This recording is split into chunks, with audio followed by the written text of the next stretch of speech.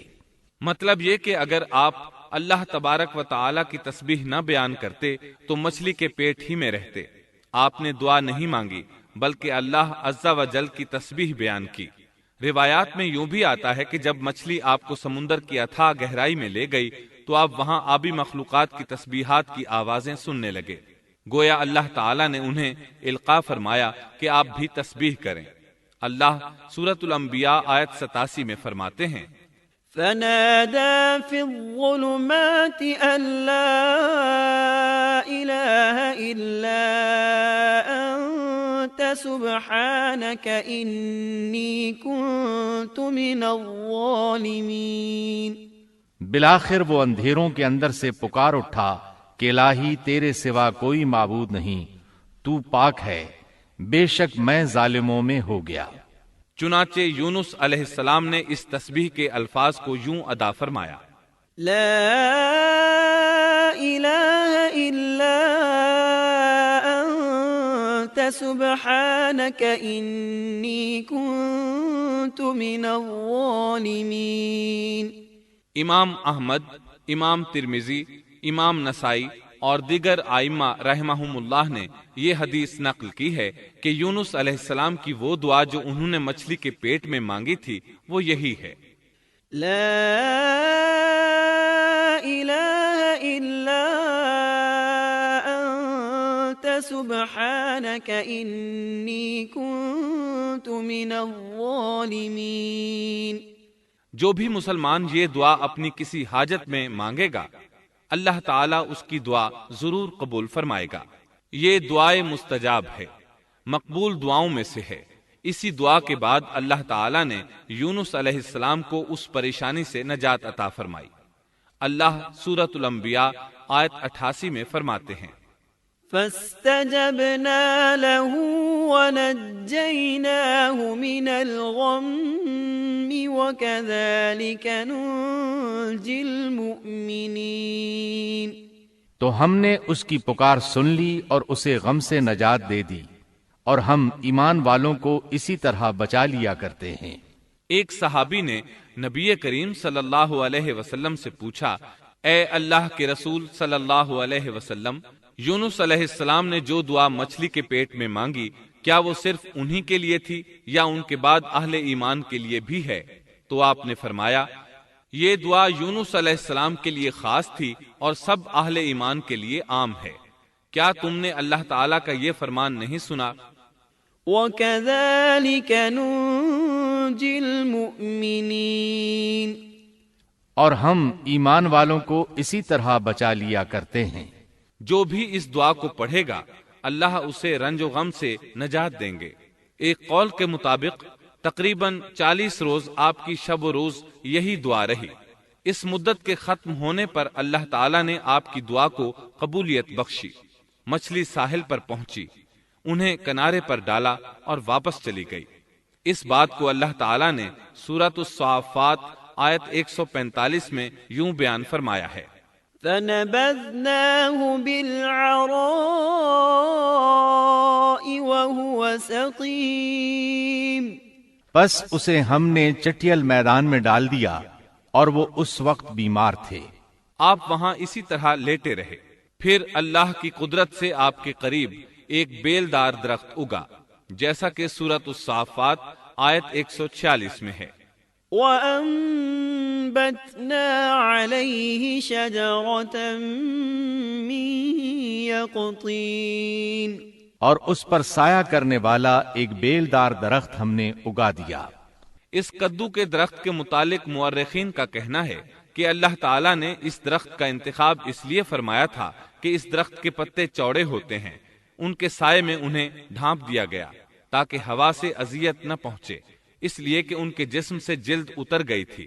پھر اس درخت سے خوشکن خوشبو بھی آتی تھی، اس خوشبو نے انہیں فرحت بخشی۔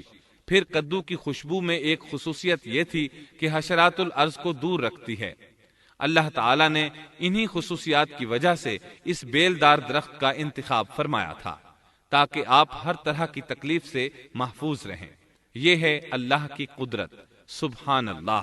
اسی طرح مفسرین یہ بھی کہتے ہیں کہ اللہ تعالیٰ نے ان کے پاس ایک پہاڑی بکری بھیج دی، وہ آپ کے قریب آتی اور آپ کے سر کے اوپر اپنی ٹانگیں پھیلائے کھڑی ہو جاتی۔ اس طرح اس کے تھن آپ کے منہ میں چلے آتے اور آپ ان سے خواہش کے مطابق دودھ پیتے۔ یہ تھا آپ کا کھانا اور پینا۔ رفتہ رفتہ آپ کی حالت بہتر ہو گئی، توانا اور تندرست ہو گئے، پھر آپ اٹھنے کے قابل ہو گئے، اور یہ سب اللہ تعالیٰ کی مہربانی سے ہوا۔ جب آپ کی صحت لوٹ آئی تو اللہ تعالیٰ نے آپ کو پھر آپ کی قوم کی طرف بھیجا، جیسا کہ سورۃ الصافات آیت 148 میں ہے۔ وَأَرْسَلْنَاهُ إِلَى 100,000 أَوْ يَزِيدُونَ فَآمَنُوا فَمَتَّعْنَاهُمْ إِلَى حِينٍ۔ اور ہم نے اسے 1,00,000 بلکہ اور زیادہ آدمیوں کی طرف بھیجا، پس وہ ایمان لے آئے اور ہم نے انہیں ایک زمانے تک عیش و عشرت دی۔ وہ سب کے سب آپ پر ایمان لے آئے تھے۔ اللہ تعالیٰ نے اس قصے کے ذریعے نبی کریم صلی اللہ علیہ وسلم کو اشارہ فرمایا ہے کہ دعوت دیتے ہوئے اکتانا نہیں۔ اللہ سورۃ القلم آیت 48 میں فرماتے ہیں، وَلَا تَكُن كَصَاحِبِ الْحُوتِ، اور مچھلی والے کی طرح نہ ہو جائیے۔ ان لوگوں کو دعوت حق دیتے رہیے۔ دیکھیے وہ سال ہر سال دعوت دیتے رہے لیکن اکتائے نہیں، ان سے مایوس نہیں ہوئے۔ ان کی پوری بستی میں سے ایک بھی ان پر ایمان نہیں لایا تھا، لیکن جب ان سے مایوس ہو گئے تو انہیں اللہ کے عذاب سے آگاہ کر دیا اور منہ پھیر کر چل دیے، تو وہ سب کے سب ایمان لے آئے۔ اللہ تعالی سورۃ القصص آیت 56 میں فرماتے ہیں، إنك لا تهدي من أحببت ولكن الله يهدي من يشاء۔ آپ جسے چاہیں ہدایت نہیں دے سکتے، بلکہ اللہ تعالیٰ ہی جسے چاہتا ہے ہدایت دیتا ہے۔ اس قصے میں بہت بڑا سبق ہے کہ کسی بھی حالت میں اللہ کی رحمت سے مایوس نہیں ہونا چاہیے اور نہ ہدایت کے معاملے میں اپنی ذات پر بھروسہ کرنا چاہیے۔ ہدایت تو بس صرف اللہ تعالیٰ ہی کی طرف سے ہے۔ آپ کے ذمے تو پیغام حق پہنچا دینا ہے۔ اللہ سبحانہ و تعالیٰ کے ذمے ہدایت سے نوازنا ہے۔ اللہ تعالیٰ نے انہیں پاک صاف بنا دیا، انہیں چن لیا۔ اللہ خود ہی سورۃ القلم آیت 50 میں وضاحت فرماتے ہیں، فاجتباه ربه فجعله من الصالحين۔ اسے اس کے رب نے پھر نوازا اور اسے نیک لوگوں میں کر دیا۔ امام مسلم نے ایک حدیث روایت کی ہے کہ نبی کریم صلی اللہ علیہ وسلم نے فرمایا، لا ينبغي لعبد ان يقول انا خير من يونس بن متى۔ تم میں سے کوئی شخص ہرگز یہ نہ کہے کہ میں یعنی محمد یونس بن متیٰ سے بہتر ہوں، یعنی یوں نہ کہے کہ میں سیدنا یونس علیہ السلام سے افضل ہوں۔ وہ اس طرح کہ وہ تو اپنی قوم کے ایمان لانے سے مایوس ہو گئے تھے اور میں مایوس نہیں ہوں، اس طرح بالکل نہ کہے، کیونکہ بالآخر اللہ تعالیٰ نے آپ کو چن لیا اور برگزیدہ بنا لیا اور صالحین میں داخل کر لیا۔ اس واقعے میں نبی کریم صلی اللہ علیہ وسلم کو جو ہدایت دی گئی ہے اس کا ذکر سورۃ القلم آیت 41 میں آتا ہے، فاصبر لحكم ربك ولا تكن كصاحب الحوت۔ پس تو اپنے رب کے حکم کا صبر سے انتظار کر اور مچھلی والے کی طرح نہ ہو جا۔ مطلب یہ کہ یونس علیہ السلام کی مانند نہ ہو جائیے جو اپنی قوم کے ایمان لانے سے مایوس ہو گئے تھے۔ یقیناً دین کی دعوت اور حق کے پرچار میں یہ بہت عظیم سبق ہے کہ داعی اللہ کو کبھی مایوس نہیں ہونا چاہیے۔ یونس علیہ السلام کا قصہ ختم ہوا